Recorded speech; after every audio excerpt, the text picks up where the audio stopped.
은사는 여러 가지나 성령은 같고 직분은 여러 가지나 주는 같으며 또 사역은 여러 가지나 모든 것을 모든 사람 가운데서 이루시는 하나님은 같으니 각 사람에게 성령을 나타내심은 유익하게 하려 하심이라.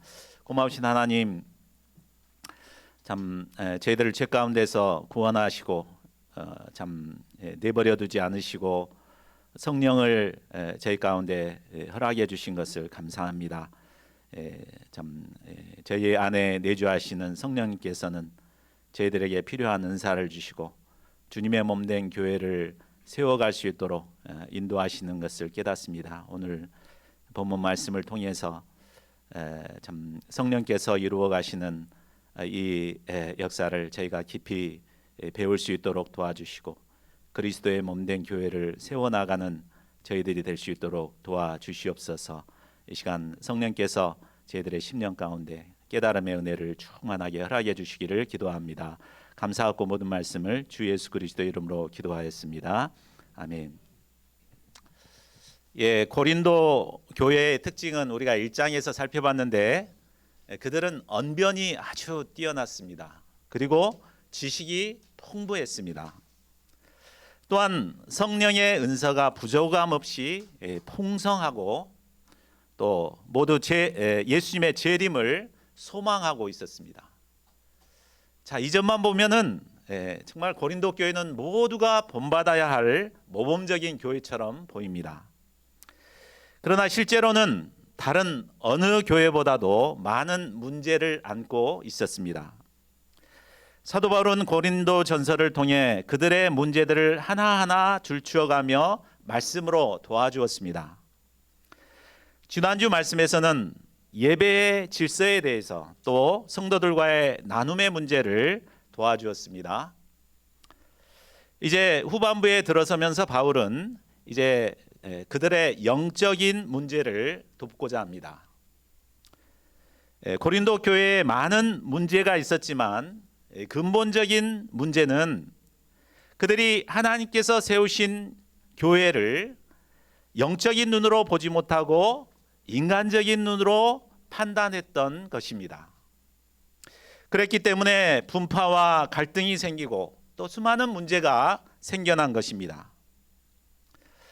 이제 바울은 영적인 면에서 교회가 어떤 과정을 통해서 세워지게 되었고 하나님께서 이 교회에 두신 뜻이 무엇인가를 가르치고자 합니다.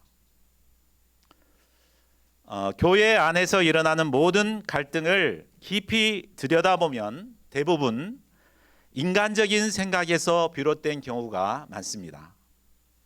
그러나 영적인 눈으로 하나님의 교회를 바라보게 될 때 이제 갈등은 그치고 그리스도의 몸된 교회를 세워갈 수 있습니다. 오늘 말씀을 통해 우리 교회를 이루신 하나님의 뜻을 영접하고 하나됨을 이루어갈 수 있기를 기도합니다. 파트 1, 교회의 유익을 위해 은사를 주시는 성령, 1절에서 11절 말씀입니다. 자, 1절을 보십시오. 사도 바울은 고린도 성도들이 신령한 것, 즉 성령께서 이루어 가시는 영적인 세계에 대해서 알기를 원했습니다. 은사가 많았던 고린도 성도들은 자신들이 생각할 때 자신은 영적인 사람들이다, 신령한 사람들이라고 생각했을 것입니다. 그러나 바울이 볼 때 실상 그들은 영적인 세계에 대해서 전혀 알지 못했습니다.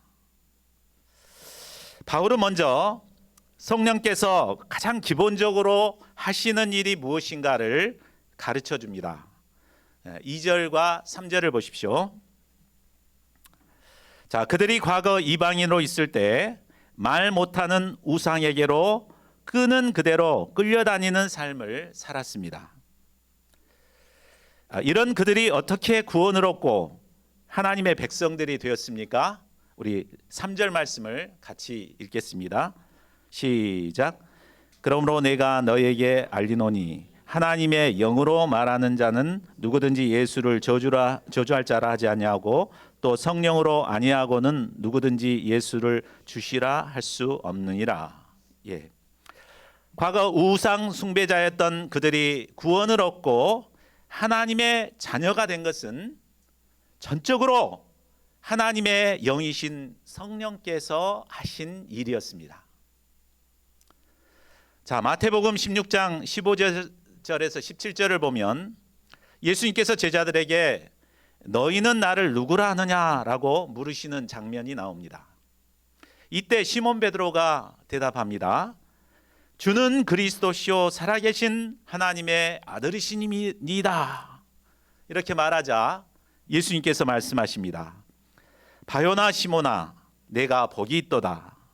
이를 내게 알게 한 이는 혈육이 아니요 하늘에 계신 내 아버지시니라 라고 하셨습니다. 자, 이걸 볼 때 하나님께서 깨닫게 해주시지 않으면 예수님이 주요 그리스도요 하나님의 아들이시다는 사실을 깨달을 수 없음을 알 수 있습니다. 자, 저는 과거 모태 신자였습니다. 뱃속에 있을 때부터 매주 교회에 나가서 성경 공부도 하고 예배도 드렸습니다. 그러나 예수님이 주님이시라는 사실을 영접할 수가 없었습니다. 그런데 수양에 와가지고 기도 시간에 기도하는데 그 순간에 바로 예수님이 나의 죄를 위해서 죽으셨다는 사실이 확 깨닫게 되었습니다. 그때부터 예수님이 주님이시라고 고백하게 되었고 지금까지 주님을 섬기며 살아가고 있습니다. 은사주의자들 중에는 방언이나 또 눈에 드러나는 특별한 은사를 받아야 성령을 받았다고 주장하는 사람들이 있습니다. 뭐 성령 받은 사람은 당연히 방언을 해야 되는데 방언 못하는 사람은 성령 받지 않았어. 뭐 이렇게 말하는 사람들이 있어요. 그러나 이들은 고린도 성도들처럼 신령한 것을 모르는 자들입니다. 성령께서 하시는 가장 중요한 일, 가장 기본적인 일은 예수님이 주님이심을 깨닫고 고백하게 하는 것입니다. 자, 여러분, 예수님이 우리를 구원하신 구원의 주님이신 것을 믿습니까? 네, 믿습니까? 네, 믿고 고백했다면 여러분들에겐 이미 성령께서 역사하셨고 또 성령께서 내주에 계신다는 증거입니다. 자, 그렇다면은 성령께서 우리 안에 계신다면은 우리가 볼 수 있으면 얼마나 좋겠어요. 느낄 수 있으면. 근데 영이시기 때문에 우리가 잘 느낄 수가 없습니다. 자, 그렇다면 성령께서 우리 내면에 거주하시면서 무슨 일을 하실까요? 요한복음 16장 8절을 보면 성령께서는 죄에 대하여, 의에 대하여, 심판에 대해 세상을 책망하신다고 했습니다. 그러니까 성령이 내주에 있는 사람들은 죄에 대해서 또 의에 대해서 심판에 대해서 굉장히 민감해집니다. 이해하십니까? 옛날에는 술친구들하고 술 먹어도 전혀 죄책감이 없었어요. 근데 예수님을 주로 고백하고 난 다음에는 조금만 잘못해도 이렇게 죄책감이 들고 불안하고 이렇게 되죠. 안 그러신가요? 이것은 우리 안에 성령님께서 우리를 책망하시기 때문에 일어나는 현상입니다. 성령의 이런 책망으로 인해서 우리는 죄에 넘어지지 않고 회개할 수가 있는 것입니다. 또 요한복음 14장 26절을 보면 성령께서는 우리에게 필요한 모든 것을 가르쳐 주십니다. 특별히 예수님의 가르침이 생각나도록 해주십니다.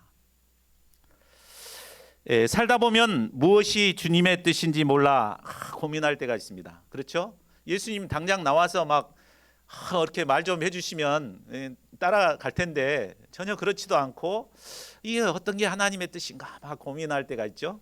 그런데 성령님께서 문득 성경 말씀이 탁 이렇게 생각나게 한다거나 목자님의 가르침이나 설교 말씀이 탁 떠오르게 한다거나 이렇게 해주십니다. 참고로 저의 경우는 주로 기도 시간에 이렇게 잘 떠오릅니다. 이렇게 기도하다 보면은 고민이 술술 풀릴 때가 있고 깨달아질 때가 있습니다.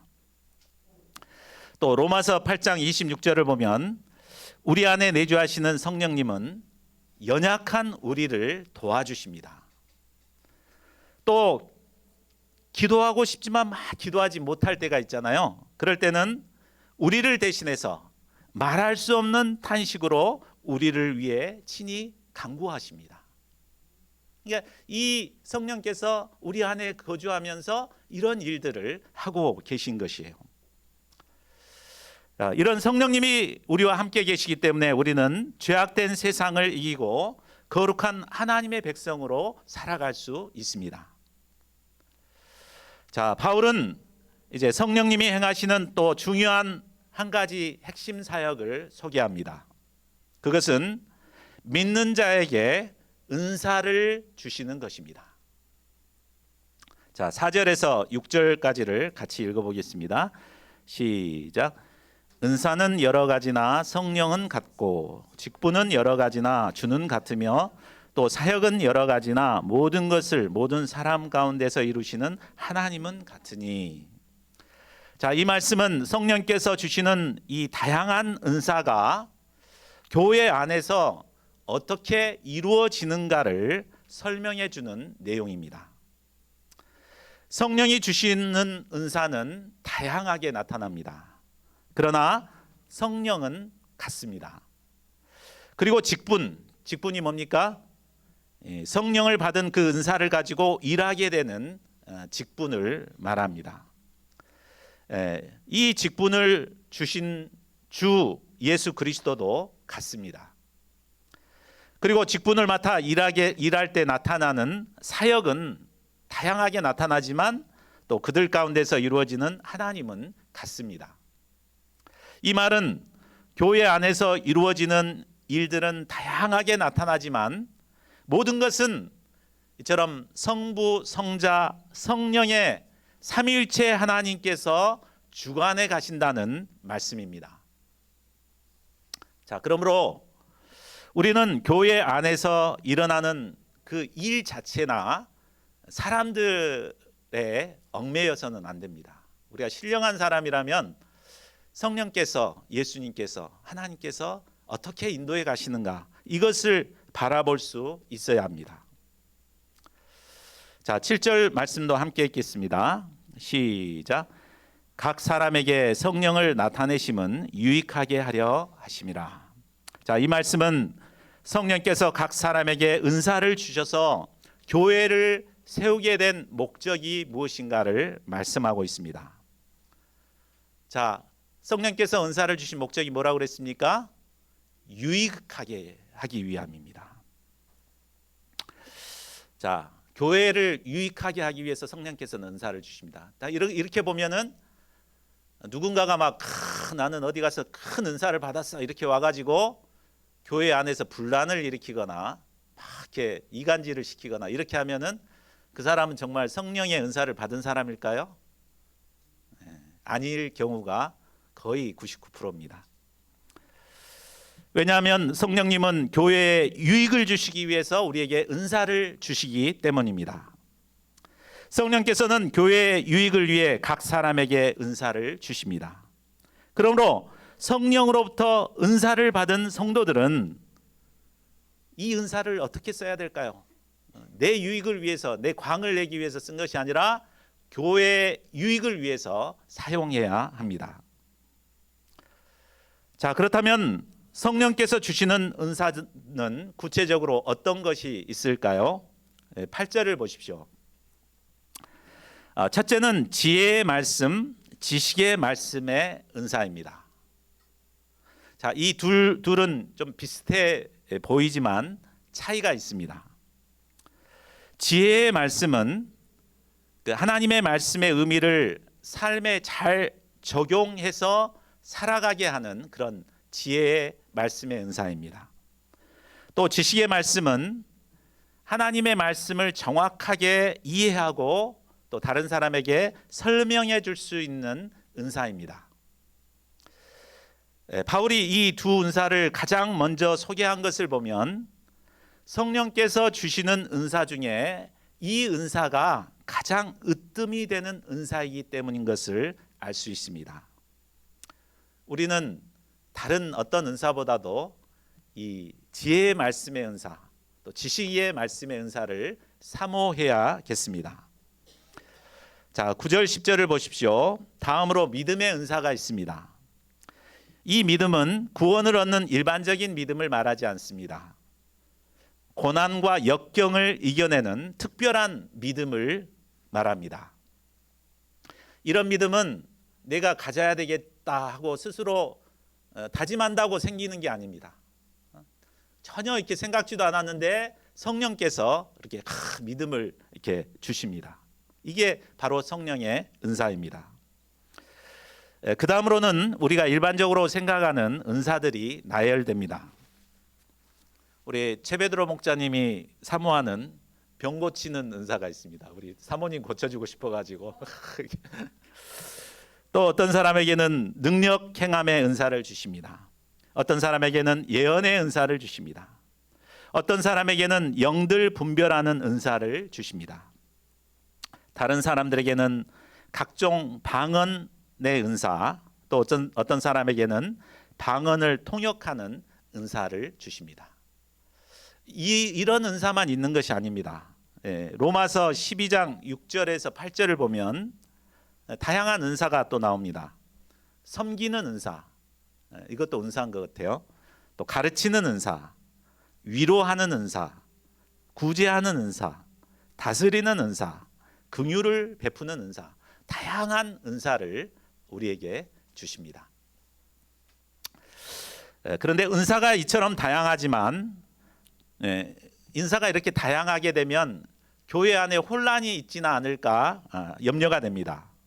그러나 결코 그렇지 않습니다. 11절을 보십시오.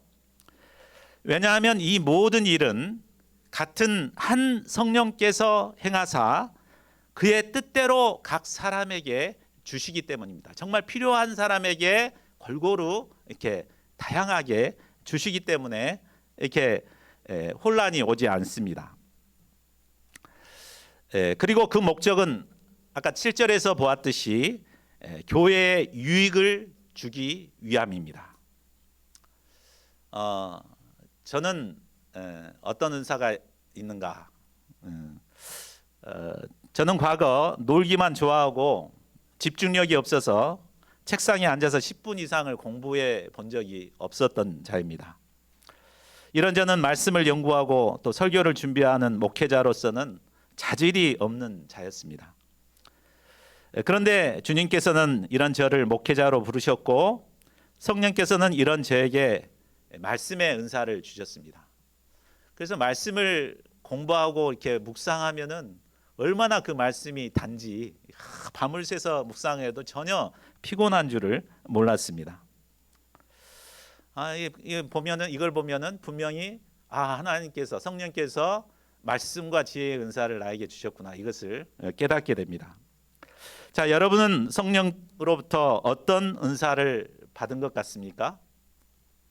저희 모두가 성령께 받은 이 은사를 적극적으로 사용하여서 하나님이 세우신 교회에 많은 유익을 끼칠 수 있기를 기도합니다. 파트 2, 지체들이 한 몸을 이루기 위해 노력해야 할 것들, 12절에서 26절 말씀입니다.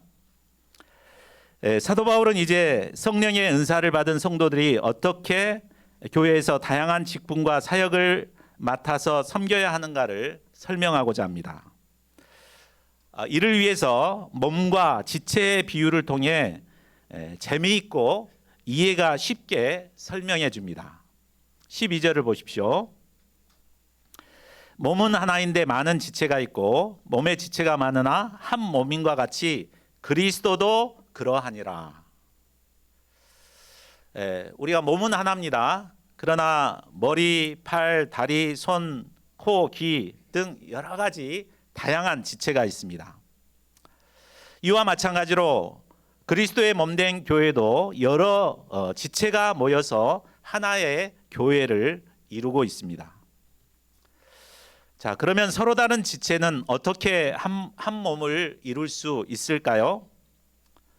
13절 말씀은 당시 고린도 교회가 서로 다른 네 종류의 신자로 구성되었다는 것을 말해줍니다.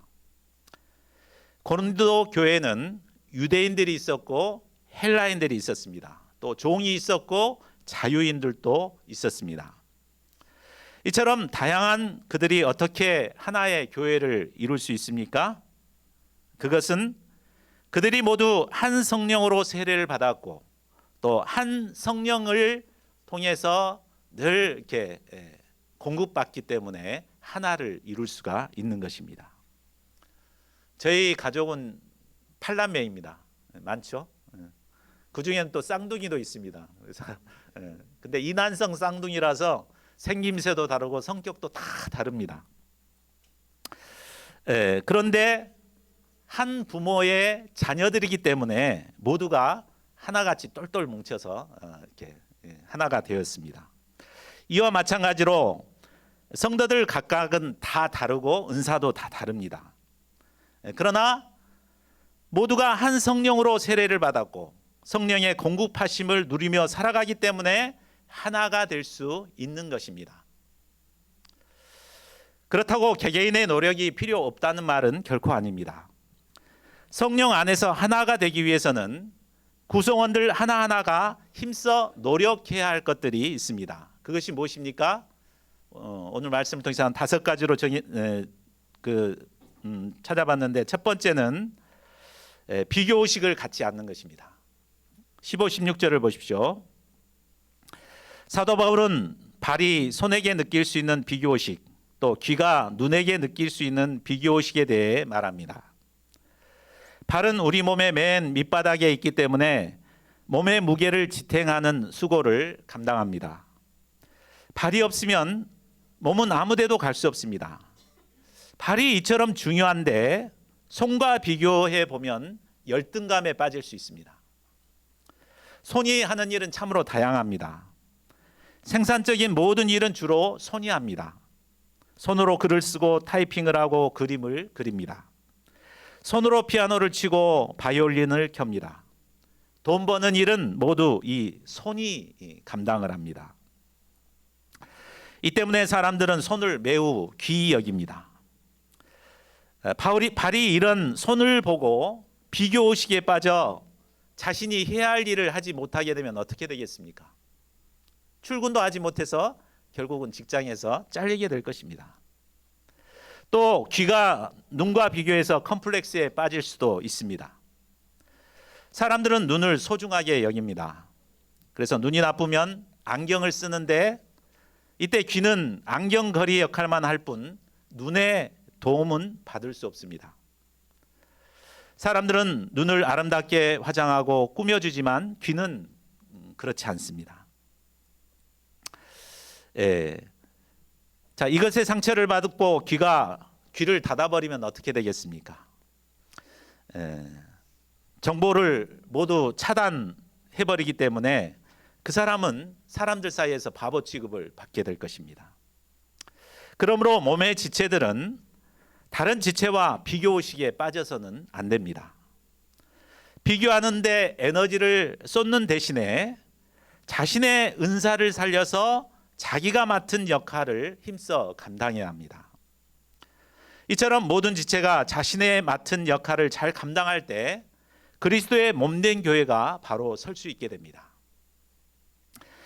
또 둘째로 누구나 눈이 되려고 하지 말아야 합니다. 17절을 보십시오.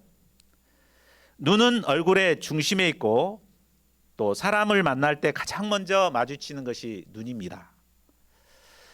사람의 마음을 담아내는 것도 바로 눈입니다. 그러다 보니까 코나 귀가 부러워할 수 있습니다. 그래서 자신들도 눈이 되겠다고 막 할 수 있습니다.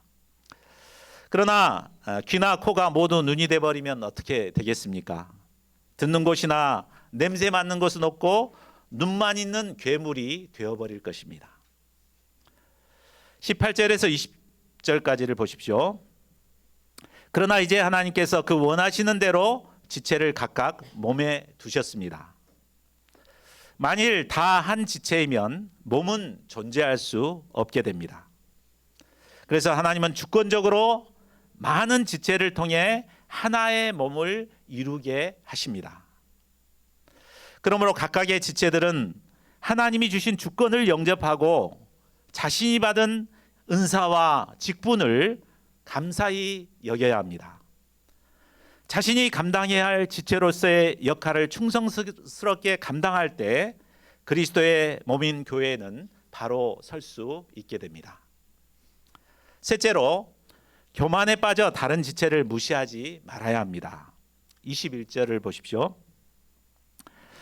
눈은 몸의 모든 지체가 부러워할 만큼 뛰어납니다. 그러다 보면 눈이 교만해져서 손에게 쓸데없다며 무시할 수 있습니다. 그러면 손이 얼마나 상처를 받겠어요. 얼마나 하는 일이 많은데 무시하면. 그래서 정작 눈이 손의 도움이 필요할 때가 있는데 그때는 절대 안 도와줄 것 같아요. 그죠? 눈에 티가 들어갔을 때 손이 빼줘야 되는데 안 빼주면 그걸로 고통당하다 눈이 실명할 수도 있게 되는 것입니다. 또 지체 중에 가장 높은 곳에 있는 머리는 맨 아래에 있는 발을 무시할 수 있습니다. 만일 발이 그것에 상처를 받고 꼼짝도 하지 않는다면 어떻게 되겠습니까? 머리가 아무리 앞으로 가고 싶어도 발은 가지 않을 것입니다. 이처럼 교만에 빠져 자기보다 못한 지체를 무시하고 상처를 주게 되면 몸은 제대로 설 수가 없습니다. 자, 넷째로 약한 지체의 소중함을 알아야 합니다. 22절을 보십시오. 우리 몸에 약하게 보이는 지체가 도리어 요긴합니다. 우리 몸속에 있는 모든 장기나 신경은 연약해 보입니다. 그러나 없어서는 안 될 너무너무 소중한 것이기 때문에 이렇게 깊숙이 숨겨놓은 것입니다. 만일 이것 중 하나라도 손상을 입게 되면 생명을 잃을 수도 있습니다. 이처럼 우리 몸의 작은 지체 한 분 한 분이 소중한 것입니다.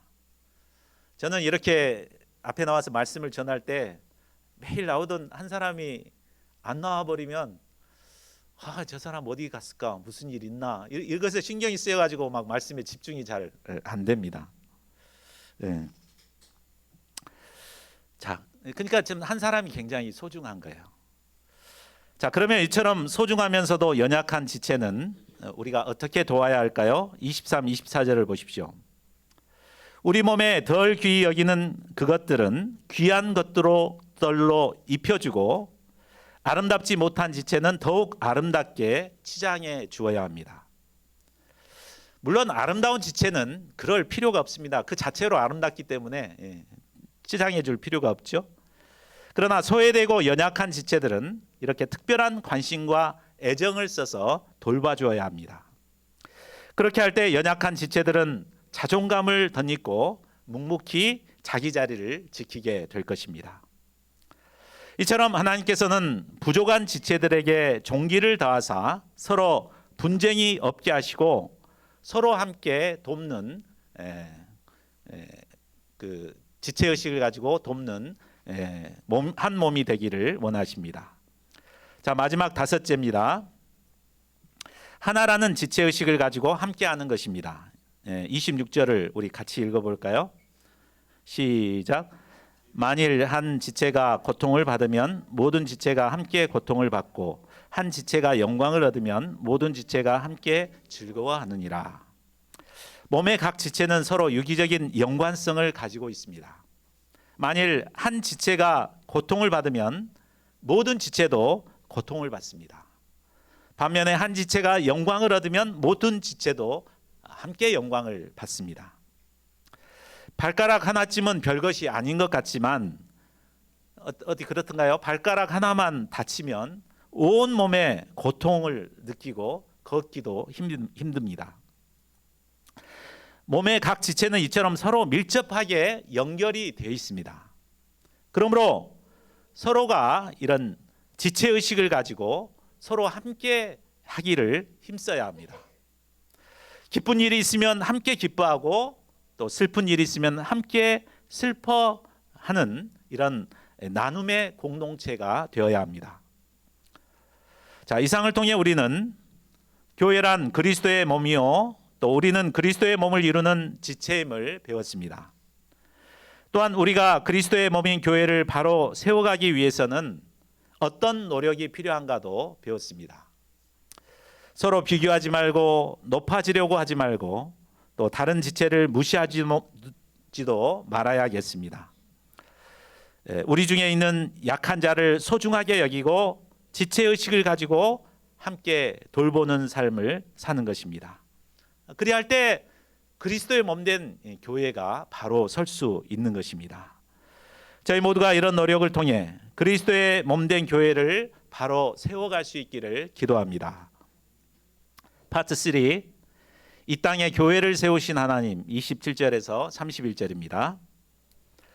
앞에서 바울은 교회가 이 땅에 세워지는 과정을 영적으로 자세히 설명해 주었습니다.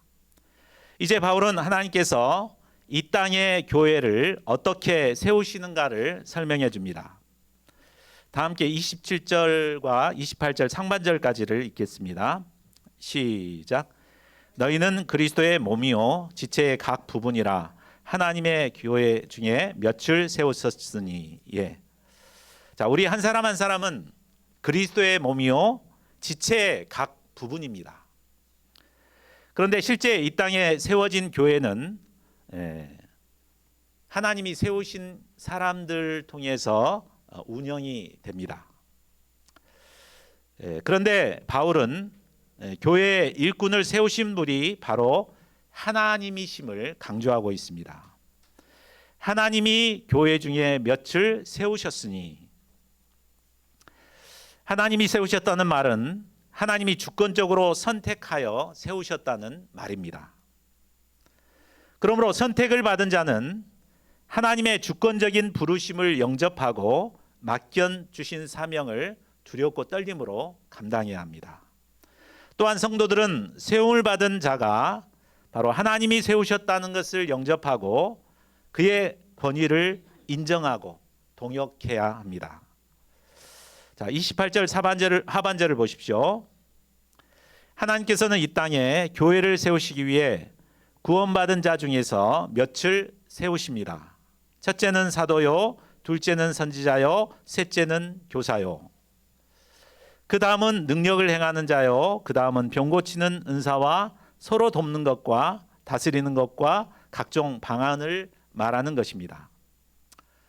자, 여기서 첫째, 둘째, 셋째는 서열의 개념이 아니라 교회가 세워지고 유지되는 흐름을 보여준다고 할 수 있습니다. 사도는 교회를 처음 세우는 역할을 합니다.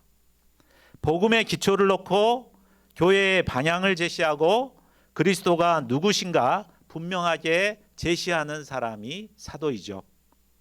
그리고 선지자는 하나님의 뜻을 분별하고 하나님의 말씀을 선포하는 자입니다. 또 교사는 주어진 복음의 말씀을 공동체가 영접하고 살아낼 수 있도록 가르치는 자입니다. 교회는 복음의 기초에서 세워지고 또 하나님의 말씀이 선포되고 성도들은 그 말씀에 따라 살아가는 공동체입니다. 이것이 중요하기 때문에 첫째, 둘째, 셋째 이렇게 말씀하고 있습니다. 자, 그 다음은 부수적인 것입니다.